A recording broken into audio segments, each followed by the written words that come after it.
Actually সামনের private কারটি যেভাবে হঠাৎ করে ব্রেক করে, বাট আমি যদি কন্ট্রোল না করতাম বড় ধরনের একটা অ্যাক্সিডেন্ট হইতে পারতো। চলুন দেখি প্রাইভেট কারের ড্রাইভারটি কি বলে।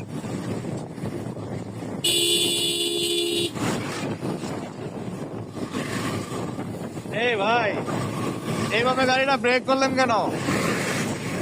হ্যাঁ, এভাবে গাড়িটা ব্রেক করলেন কেন? কি দেখছিলেন? কি দেখছি? আপনি কোনো সিগন্যাল দিচ্ছেন? সিগন্যাল দিচ্ছেন? সিগন্যাল দিব তো আমার টাইমে তো আমার ভাই আপনি তো সিগন্যাল দিবেন নাকি? হ্যাঁ ভাই, আমার গাড়িটা যে স্পিডে ছিল, ভাই আমার গাড়িটা যে স্পিডে ছিল, আমি যদি কন্ট্রোল না করতাম তাহলে কি হইতো? আমার গাড়ি তো হ্যাঁ, মারি দিল টাকে আপনি কি দেখছেন? আমি তো সামনে কি হইতো সেটা দেখি নাই। আগে আমারে তো মেরে দিছিল।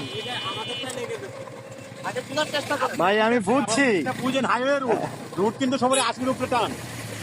মানে আমিও তো মানে যেভাবে কন্ট্রোল করছি, আমি তো আপনারা লাগাই দেই না, এটাই তো অনেক বেশি। আমিও করছি। আপনার সমস্যা হয়েছে আমি বুঝতে পারছি, কিন্তু আপনার তো আমার না আমি বুঝছি, ঠিক আছে, জাস্ট আমি সামনে যে ট্রাক ছিল এটা কিন্তু দেখি নাই। আমি